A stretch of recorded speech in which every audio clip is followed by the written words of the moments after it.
Yeah. Come on, I need those crab fries.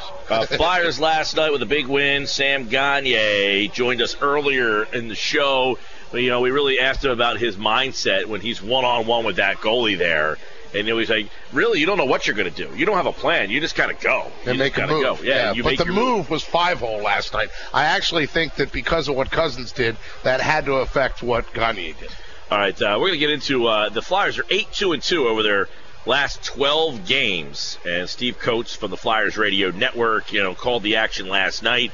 And, Coatesy, this team all of a sudden, they win a game in a shootout. They're winning one-goal games. They're winning close games. They're winning because of the goalie. They're winning because they're scoring. I mean, it's starting to round out into a complete team. It's like Jimmy Johnson, we became a team today, or Mike Ditka there. We became a team today. They won a shootout last night against the best team in the league. What's going on here? Well, look at this team as a whole, and you win a shootout finally. My goodness, that's like borderline miracle. So guess what? That's part of the whole scheme of things that's happening right now. There's something special, and we've talked about this before. There's something special about this team, and everything's coming into place right now. They're not relying on the Giroux and the Voraceks to win hockey games. Everybody's involved, and I tell you what, I think that it all starts with the guy behind the bench. I think Dave Haxtell has done a spectacular job of molding this team. This is the same team outside of Gostisbehere, Gagner, and also Radko Gudas because he was hurt last year. But outside of that, it's the same team. So when you take a look at this group and how they're playing and how they're playing the game. You mentioned that they don't need to rely on Giroux and Voracek all the time, but specifically Giroux has a huge hand in the way this team goes. I mean, you're starting to see him kind of grow more into that captain role. I'll tell you something. He is, Michael, just his demeanor right now is a matter of let's go get this done. Yes. If you watched him last night in the latter part of that period, he took it to a different level, and everybody jumped on board. And if you remember correctly, through the times of October, November, and December, this team would hang their heads if something bad happened. And they didn't really have a bounce. They didn't have a rebound. They don't worry about that anymore. If you watch them now, you don't want to turn your TV off or turn the radio off because guess what, boys? They're coming back. They don't quit. They play 60 minutes of hockey, and right now it's like it's a marathon. It's not a dash when you get into a 60-minute hockey game. And last night against the Washington Capitals, a team very, very possibly they'll face in that first round if they continue to go the way they're going. I mean, it's going to be a really interesting series because I think we learned that they can play with them, and on top of that, they're just as strong physically as them. They're bigger in Washington, but boy, I'll tell you what, they showed me a lot last night. Yeah, and I'll tell you, I'll be honest with you, over the years, I've always asked the question, can Claude Giroux be the player that's the best player on the team that ends up winning a Stanley Cup? And, I think what you just said has been questioned over the years, the demeanor, whether or not, he was always, I don't know, if he was truly like a captain-feeling guy. Now 3 years into the captaincy, it seems like this last stretch here that he has really changed his demeanor and changed his approach and the way that he has kind of handled that role, which, in that sport is a big deal when you wear that C. Yeah, it's probably the number one sport for having the captain be a very important element of your club. And I think that Giroux has matured into it and understands what it takes to be a captain now, both on and off the ice. And it's been so important for this hockey club. Coach, I want to talk face-offs. The Giroux was 17 for 26 last night. That's 65%. And the Flyers as a team, 41 for 69, so 60%. Why are the Flyers so effective, and especially Giroux, at winning face-offs? It's an art.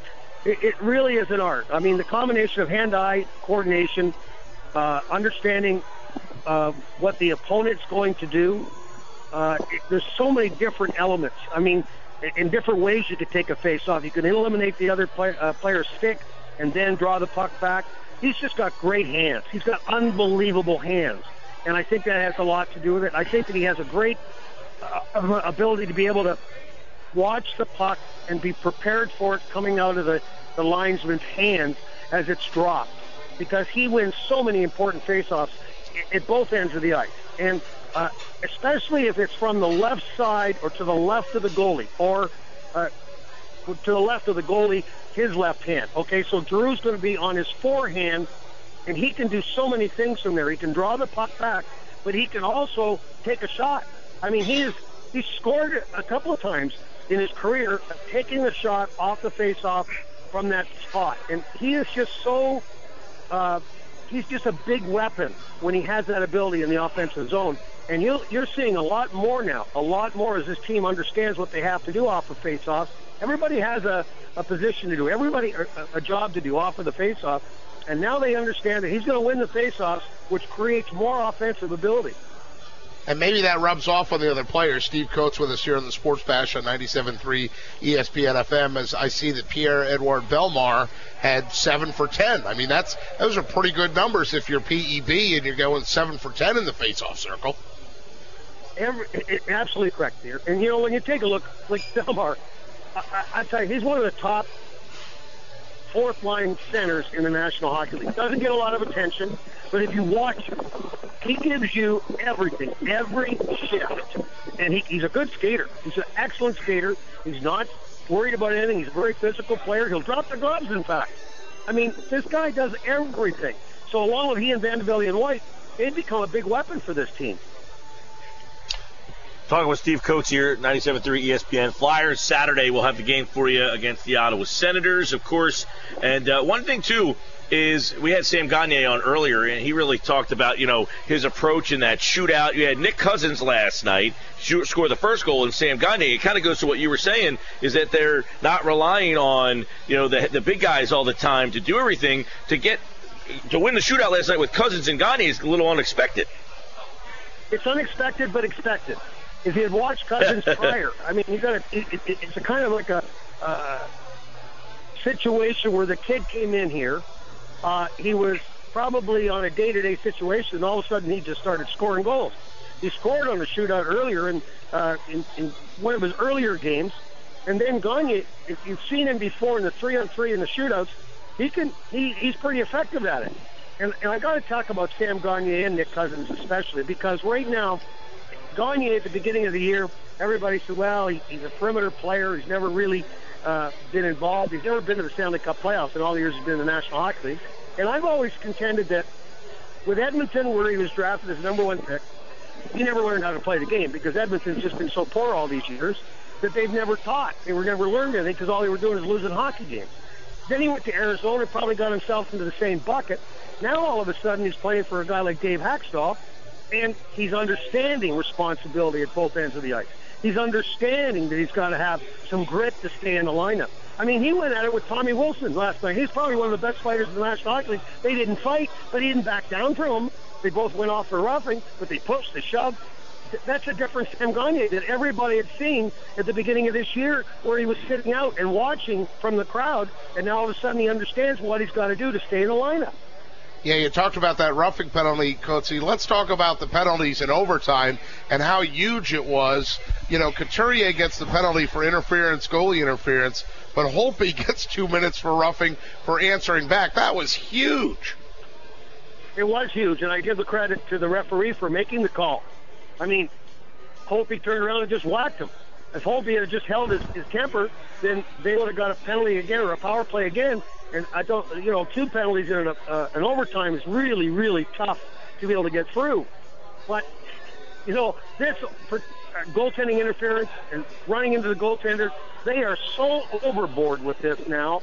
I don't know where they're going to go with it, because it's become such a ridiculous penalty. Nobody knows what the answer is and what actually is interference of the goaltender. It's just ridiculous. You're going a guy like Couturier, 6'3", 200 pounds. He's trying to make the turn. He wants to make that turn in front of the goaltender. He's got a guy all over him, so now he's getting pushed to the outside. So all of a sudden he's supposed to stop that play and put the brakes on? No, you got to play the game. The goaltender's got more equipment on than anybody. And we got to protect him? Nah. He's in his area, fine. Let them play, says Steve Coates. Let them play. Let them play the game. Let's talk about Let's talk about the schedule that's coming up, because it's all back-to-backs now, right? all back-to-backs is it's the Senators on Saturday, Penguins on Sunday. Red Wings, then the Maple Leafs, Penguins at the Islanders. I feel, Steve Coates, like that Red Wings game could be for all the marbles. Do you feel that way as well? Oh, I think there's more to than that here. I think it's going to be hard. I mean, you got a hard game. Every game is hard. There's not a group here. Toronto's playing very well. Ottawa, you never know what they're going to do. So you've got to play it a game at a time. Going to Pittsburgh, that was a good spot for the Flyers until this year. They got beat there earlier in the year. But they've had a great success in that building. So that's going to be a real good hockey game. If they can get by Ottawa tomorrow, then you take on a team that is really, really playing very, very well right now. I mean, really well. So if you just come out of there with maybe I'd be happy at this point. Then after that, going to the Wings on Wednesday, that's a place that has been horrible for the Flyers, but they beat them already there this year. The Red Wings are not the Red Wings that they have been in the past. Their goaltenders are really struggling, Howard and Voracek. They don't get the same oomph from Zetterberg and Datsuk. They don't have the same oomph back on the blue line. So that's a game that's very possibly a win. But after that, you got Toronto. It's a real tough game. Then when that's all over, you got Pittsburgh back here in the afternoon. It could be all for the marbles. This is the one I think. And I really don't want it to go this far, but it could come down to the final game on the Sunday night against the New York Islanders, a game that was a cancellation game because of the snowstorm that's going to be played after the official end of the National Hockey League season. So there's a lot of things happening, but you got to pay attention to what Boston and Detroit are doing in the meantime. Detroit, they've got Minnesota and then at Toronto. That's on Friday and Saturday. Boston, they've got to play at St. Louis and then at Chicago. So Detroit, if they were to win this weekend and Boston were to struggle on the road, then Detroit would go by Boston and Boston would be back in the wild card. So anything can happen, and in Boston they have 2 games in hand. Coachy, how much last night they play this Washington team that wins the President's Trophy. Now, some would say, look, they wrapped everything up. I thought they gave effort last night. That looked like a team that wanted to come in and prove a point. And I thought, as you mentioned earlier, the Flyers went toe-to-toe with them in terms of the physicality. But this stage of the year, to win a 1-goal game against that team, how important is it that they got that win against that team last night in that situation? Because I think, again, this stage of the season, that Washington team could have really said, we're going to come in, pose our will, and the Flyers went toe-to-toe with them. Absolutely, and they did not hold back. It wasn't a team that was loosey-goosey. They're trying to win for Holtby. You see, Holtby's trying to win or beat the record. He's got 2 games. He's got 2 wins that he needs to be able to beat Brodeur. Do you know how strong that is? I can't believe, if you told me that at the beginning of the year, that Braden Holtby would have an opportunity to beat Marty Brodeur's record for most wins in a season, a single season. That's unbelievable. That's how good Holtby's been, and it doesn't hurt to have a team like the Washington Capitals who's got the #1 differential. That means the difference between goals for and goals against the National Hockey League. That's a good team in front of them, but Holtby's been very strong. Well, that being said, I know we're getting a little ahead of ourselves, but Holtby or rather face Lundqvist in a first-round matchup? Well, I don't think we're not going to have an opportunity to play the Rangers. I don't think that's going to happen. But Holtby, if that's what it is, it's what it is. You play the cards that are dealt to you. But if the Flyers were fortunate and the Red Wings were, let's say, throw a shoe and the Bruins were to throw a shoe, then a lot of different things could happen. They could end up playing the Florida Panthers. That same Florida Panthers team they saw earlier in the season, Coatsy. Talk about how the Flyers match up against the Panthers. They're very good. Florida Panthers are very good. We talk about goaltending.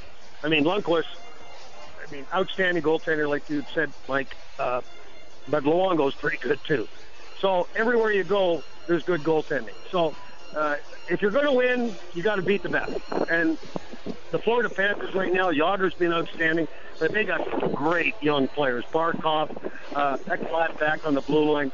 I mean, they're a very strong hockey club, and they'll be a tough hockey club for anybody in the playoffs. Yeah, and, one thing with this playoff push here, all these games have been very high intensity, and the back-to-backs, how's Mason holding up? I mean, he's been playing outstanding, but is there some concern that he's going to run out of gas here? Well, here's the way you got to look at this. The best way to say, okay, who's going to be the goalie tonight? Because we played him an awful lot. We got all these back-to-backs.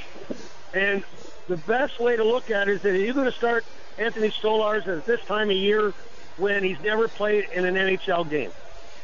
I don't think so. So guess what? When you look down the bench, you go, it's Mason again tonight. And then again, it's going to be Mason again tonight. And the best way to look at it is that the good players, the good goalies, like Holtby, plays a lot of the games, like the majority of the games. Luongo, the majority of the games. Schneider in New Jersey, the majority of the games. So Mason, if Mason is truly the goalie that we think he is, then he should thrive on the repetitive amount of play that he's going to get. Hey, Steve Coates, Jake Voracek had 5 shots on goal last night, 10 total attempts. Are we seeing something better out of Jake Voracek now? Because he's been hit or miss. Barry Melrose told us the other day, we talked to him, and he said you never know what you're going to get with Voracek. Well, I think Voracek is a guy that's got to be able to – he's got to be in the best of shape to be at his best. And I think that when he got injured and he came off that injury, that he's been slow to get back into it. But I think you can see him progressing. And if he gets back to where he can be, I mean, it makes this team even that much better. So it's an exciting time when you can win all these hockey games and you don't have your second best player on your team excelling. And by the way, how's my old teammate? You know that Barry Melrose and I were teammates. What year? He's got better hair than you, though. What's that? Mike Gill said that, not me. He's got better hair than you. Let me tell you about his. Oh, yes, he's got better hair. But you know what? In 1976-77, he was a red-headed, curly-haired kid. Red-headed, curly hair. Does that look like that hair now? Are you implying that his hair is not real? No, I'm telling you that it's manufactured. Did you ever think, Coatsy, when you played with him back then, that the two of you would come to be beloved hockey analysts known by thousands or millions? Well, first of all, thanks, Pete, but no. I think that Barry Melrose is one of the top guys. He's done a hell of a job, and he was a good guy to play on a team with. We were a really bad team. We were out of the playoffs by Christmas. But we kept trying. But Mel's done real well for himself. And when I say manufactured, you take a look, that's his hair. It's just being redone by somebody that's, very good at what they do. Since we're talking shop talk, by the way, do you have any insight into why it was Kenny Albert last night, not Doc? Oh, I have no clue.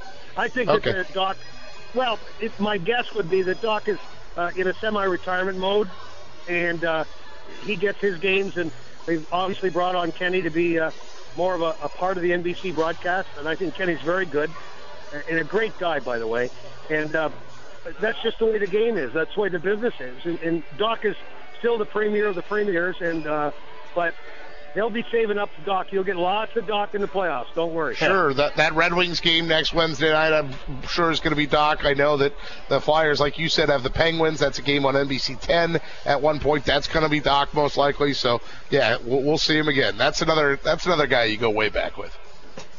Oh, yeah. The Doc and I – actually, the Doc started his career the same time I did. He was the broadcaster, the play-by-play guy for the Port Huron Flags in the International Hockey League, and I was playing for the Des Moines Capitals. How about that? I was making big money then, $300 a week. Hey, Coachy, last night I thought was the first, aesthetically pleasing game in terms of the energy in that building. I mean, the oohs and ahs on every shot. It was the first time watching a game that really you could tell everyone was on the edge of their seats. And I think they're a very passionate fan base always, but the first taste of this is a playoff atmosphere I thought was felt last night. Mike, you hit that one right on the head. It was just, you could cut it with a knife. The energy in that building last night, and it was a playoff atmosphere. The only thing was missing is all the orange, which comes in a couple of weeks, hopefully. Well, Coatsy, Mike and I had an argument before you came on because I was trying to draw a parallel about media attention. We had asked Sam Gagner earlier in the show about the media attention that he got in Phoenix versus the media attention he gets in Philadelphia. And I tried to tell Mike that I thought if you were going to compare hockey teams, that you would compare the Yankees to Montreal. And he said, no, I think the Yankees would beat Toronto. How would you break that down if you were trying to do an analogy? You're going to talk about the number of people who are sticking a microphone in your face after the game? Yeah, basically.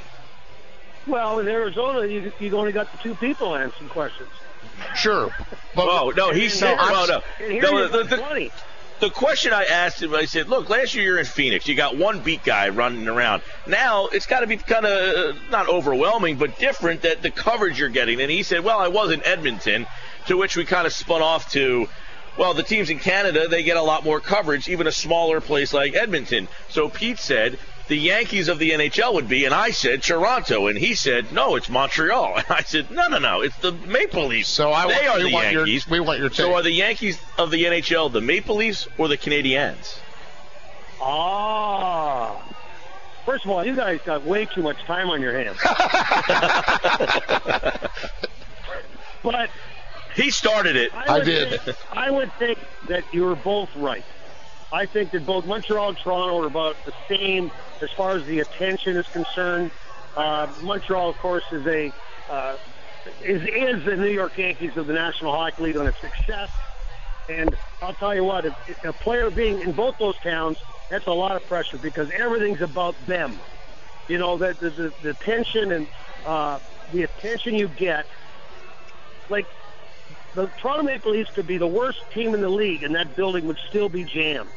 And same thing with the Montreal Canadiens. And none of them are making the playoffs, but I'll tell you what, those buildings will still be jammed. And the press every day will be 4 pages of Toronto Maple Leafs, 4 pages of the Montreal Canadiens. Do you know why the Hall of Fame is in Toronto? Why is that? It's the only time that the Leafs get to see the Stanley Cup. I've actually visited the Hockey Hall of Fame when I was in Toronto. Yeah, it was good. I agree with both of you guys. Toronto and Montreal are the New York Yankees of the National Hockey League. Well, and you said Montreal has had more success, so on the ice they would be the Yankees. But we were talking more about the national coverage they get from their own country there, which right. I agree. It's the same. Toronto and Montreal. Anybody like when you grew up, like I grew up in Toronto. So it was a 6-team league. So you're either a Toronto fan or a Montreal fan. That's just the way it was. I mean, and it's always been like that. Now, obviously, you got a lot more teams in the National Hockey League. You got Ottawa, Winnipeg, Calgary, Edmonton, Vancouver. All these teams, they're now Canadian. But still, when you go down to the basics, it's still the original 6. And for a lot of Americans, it would be the New York Rangers, Boston Bruins, Detroit Red Wings, or the Chicago Blackhawks. For us in Canada, it was Montreal and Toronto. And so it was equal, and the attention is the same. Well, it's been a lot of fun in the last couple of weeks. The energy last night, as we mentioned, was at another level. We hope to see that over the final. And there's a lot of home games left for the Flyers on these back-to-back, so that's good as well. Saturday. We're going to see you, Coatsy. There's your warning. There's your heads up. Mike and I are coming up on Saturday, so we're going to see you up there. He even volunteered you to drive us. That's fine. Where do you want me to pick you up? the usual place. We'll talk some shop. Although he told me you want to get there a little early. That might be a little too early for me. I'd be honored to have both of you in my car. All right, Coachy, enjoy the day off here. Michael. Yeah. This is your last day at Chicky and Pete's at Tropicana? This is it. Well, what? I'm kind of disappointed. I wasn't invited down. I'd love to come down there. Well, every Thursday you knew right where we were. Well, I was trying to invite you today, but I didn't have any cell phone signal. That was why. Well, hopefully, maybe if the Flyers make the playoffs, they'll invite us back. I would think that this is going to be an exciting time. They might want to just jump on that opportunity and get you guys back for the duration. Well, we'd love to be here, and we'd love to have you with us, Coachy, and hopefully we'll see you on Saturday, pal. You got it.